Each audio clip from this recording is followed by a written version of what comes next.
Uy, Brad! Brad, okay na ka? Brad, nakainom-inom ba ka na nawalan ka panimuot na di eh? Ha? Saan man? Naginip ako, Brad. Ano pa naginip mo? Yan, tol, isang mapagpalang araw, tol. Ito po yung sitwasyon namin ngayon. Si Julio ay may nangyari po kagabi.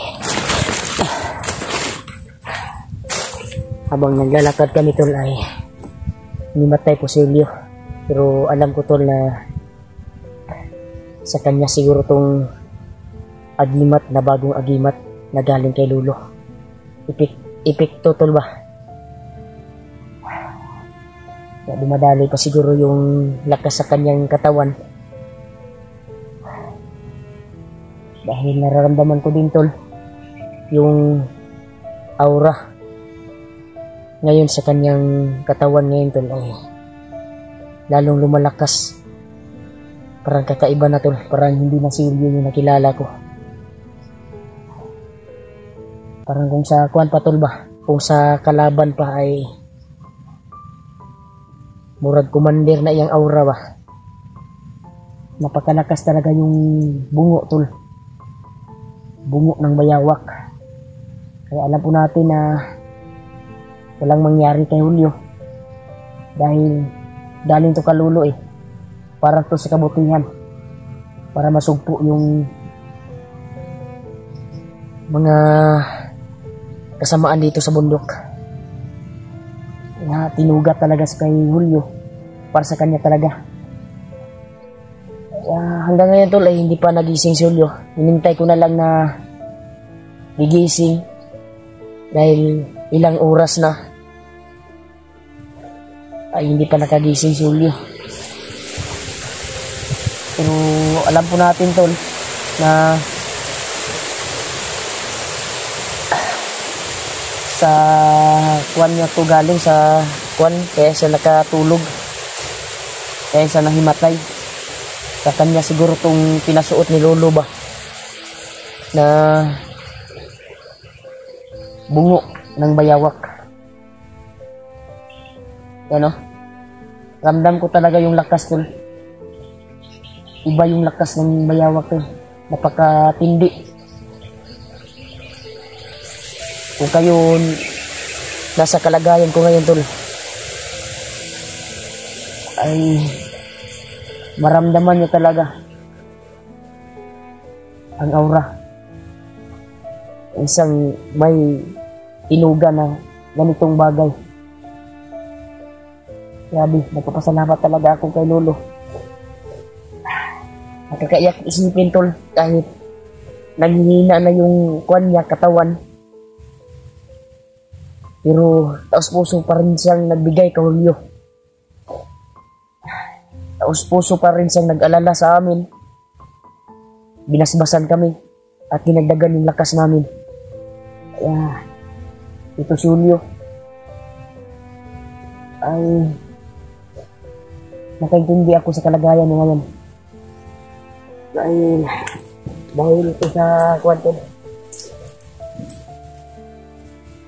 sa bungo na bayawak yung kwan niya, yung ganapan niya ngayon, nung nawalan sa kwento, ba, panimuot.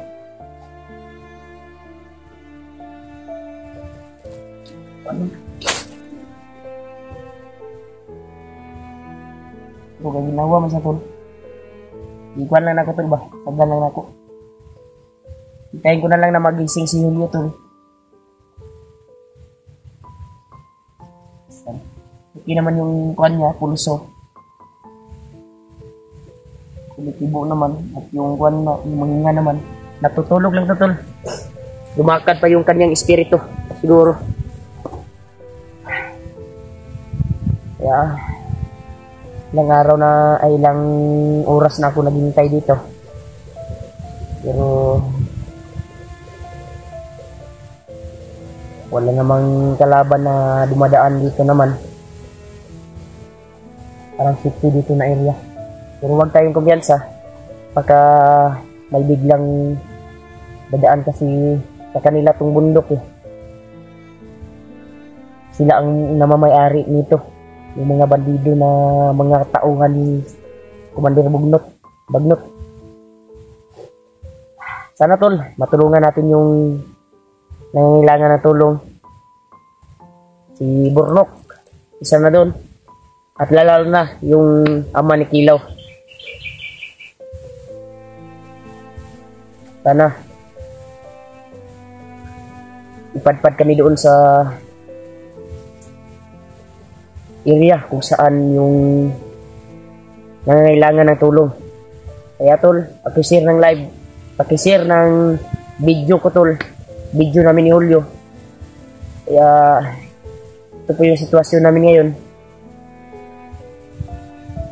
para malaman din ng mga kasama namin, lalo na sila Kuya Buds, sila Alpha, sila PG, EG, Ghostbuster 06 at Kilaw. Handa kaming tumulong tol sa ama niya. Sana ipagkuhan yung landas namin doon para makatulong kami. Dahil yun yung purpose namin, natulungan din sila. Isa pa dun ay yung pagtugis ng bandido. Yun yung kuha namin tol, target.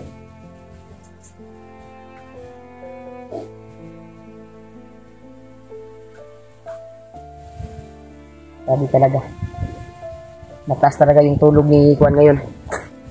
Hindi natin alam kung ano yung Kuan niya, ano ang resulta sa pagtulog niya. Dahil ako ay wala naman akong naramdaman na kaba tuwing nawalan siya ng malay. Kasi iba kasi ako tol pag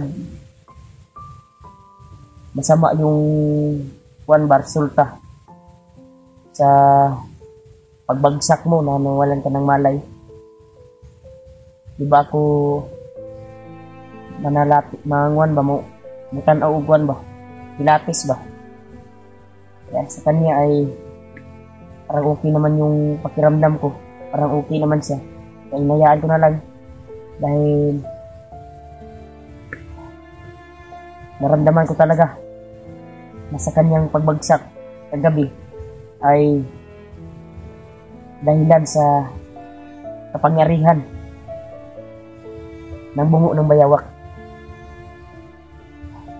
Dahil hanga talaga ko tululutol. Kahit hingal na. Kahit nanginginig na. Handa pa rin siyang tumulong sa amin. Para kami ay maligtas at malayo sa kapamakan. Kaya binigyan niya talaga ng proteksyon si Julio para malayo sa kapamakan at iwas sa mga bihag, para mayroon siyang pangontra sa mga kalaban kung siya ay magipit ba. Kaya pagbutihan niya Julio. Kapag tutulog ka ngayon ay ito lang sasabihin ko. Magkalayo man yung landas natin, may araw na magkalayo yung landas natin, ay huwag kang magbago. Gamitin mo yan sa mabuting paraan. Ako tol ay hindi talaga ako nagbago. Ay yung panilolo ay iwasan magsabi ng masama, magmura. Yun yung kuha natin. Kasi mawala yung visa ng mga agimat na binigay ni Lolo. Yun yung promise ko kalolo tol, ay sa pagbaba namin, kung makababa man kami at mag-successful kami sa aming mission na makuha namin yung bihag na si Burnok at lalo na yung ama ni ilaw. Sana makuha namin yung landas niya. Ikuha yung landas namin doon sa ama ni Kilaw para makatulong naman kami. Kaya handa kami tumulong, tol. Kung sino man yung madaanan namin na nangangailangan ng tulong, handa kami tumulong. Maraming salamat talaga, tol, sa walang sawang suporta niyo po sa amin bilang hunter. Kahit ito yung kalagayan namin ngayon sa area na ito, ay alam ko po, tol, na nagdarasal kayo sa amin, nag-alala kayo dahil parehas ngayon ay natagalan kami sa pag-upload dahil sa signal. Kaya kailangan talaga may signal para makapag-upload kami, makapag-update kami sa kalagayan namin dito sa bundok. Ito po yung kalagayan namin, tol. Pag-share ng kasama namin, tol, lalo na sila Kuya Buds, yung kasama namin lahat, mga hunter, para alam nila kung gaano yung sitwasyon namin ngayon dito dahil nga na ito. Hindi tayo mag-alala, tol. Wala tayong alalahanin kay Julio dahil para po sa kanyang kabutihan. Pero hintayin lang natin kung kailan siya gising. Kaya ako na lang yung nagkuhan sa kanyang video. Ako na lang nag-play, tol, para may video din siya na i-upload, para makuhan din ninyo yung kaganapan namin dito, yung sitwasyon namin dito sa bundok.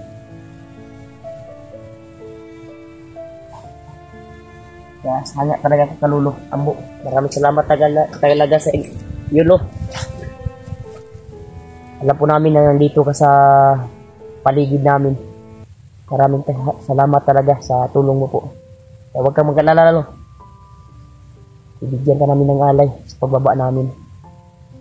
Sa pagbalik namin ay puso po namin ibigay sa iyo at pagmamahal para lalo kang lumalakas. Ano kaya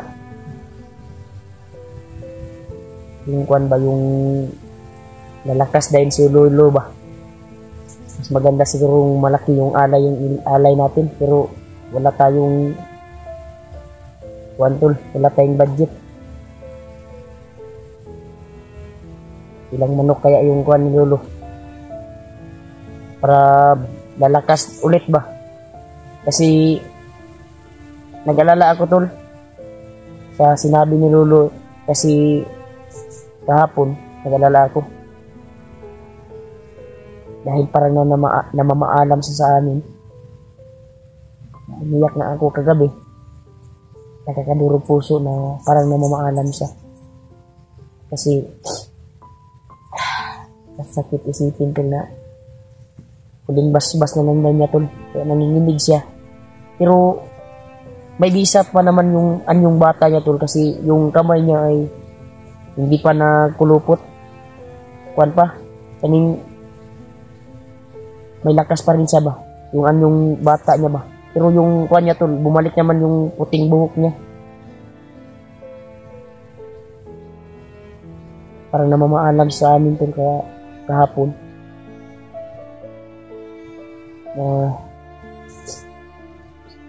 Sana hindi totoo yung iniisip ko.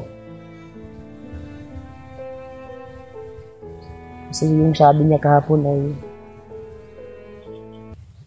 huling basbas na daw niya sa amin. Pero hindi siguro totoo yung iniisip ko, tol. Ganyan, basbas na niya. Kasi siya yung nagsabi sa amin, tol. Pero may sinabi naman siya na palagi daw siyang gagabay sa amin tuwing may lakad kami sa bundok, ay gagabayan niya kami palagi. Pagdarasal po natin, tol, na lalakas ulit si Lolo at babalik yung lakas niya.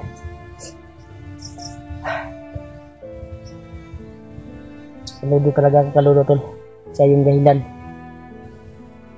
May kapangyarihan kami ngayon. May anting-anting kami na ganito. Siya yung dahilan. At palagi niya kami nalalayan sa anumang kapahamakan dito sa bundok. Kaya saludo talaga ako sa iyo, Lo. Maraming salamat talaga sa kabaitan mo po sa amin. Kaya thank you so much po talaga.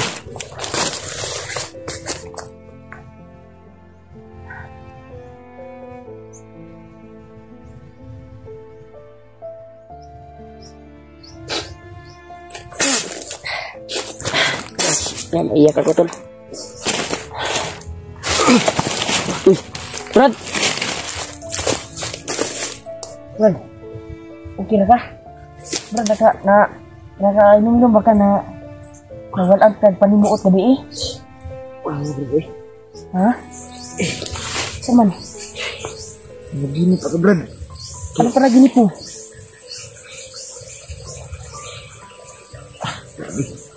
Ha? Kaya ingat ako. Ano pa naginip mo, Brad? Naginip ako kay Lolo, Brad. Panaginip. Sinabi niya lahat ng ano ba? Kapangyarihan ng binigyan niya sa akin na bungo ng bayawat. Ito nagagising na si Lutol. Brad, nag-video ka, Brad? Nag-video ko, Brad. Akong iplinin lang yung kan, Brad, para malaman ng mga viewers. Sabi man ako, kuratan di ko no kay Lolo. Kalit ang babi na ko. May sulod si Lolo sa iyong panaginip. Pumasok si Lolo sa panaginip ko ba? Basta sa panaginip na niya agi, Brad. Ano matadati ka, Brad? Na kuwan. Sa panaginip na niya agi ba? Ang mga birthday anong kuwan. Sabi niya, Brad, na tinuro niya lahat ng kapangyarihan nito, Brad. Sa Mas maayo. binigay niya na ano. Virtud daw ng bayawak. Ayun Pero na. di lang ako istorya, Brad. Sabi niya. Ayun na gisulti, Brad. Ang mga birthday, Brad. Imuha man na, Brad. Tsaka may sabi din siya, Brad, na si Commander Julius din. Kailangan daw ng tulong ni Commander Julius. Naghihinalo daw, Brad. Tinamaan daw sa bandana mo. Kailangan daw nating maligtas at makuha yung pinalunok ni Bagnot na kuan ba. Kami, Brad. Brad, tanaw na ko, Brad. Brad. Ginalabanan ni kuwan ba? Ni Commander Julius ang palunok ni kuwan ba? Mabuting puso yan. May mabuting puso yan si Julius. Pero Last niyang sabi, Brad, si hypnotize yan ni Bagnot. yung paminaw. Uy, abin ako. Sandig sa Brad, sandig sa Brad. Kay magkura ka na, kuwan. Kuratan ka ba?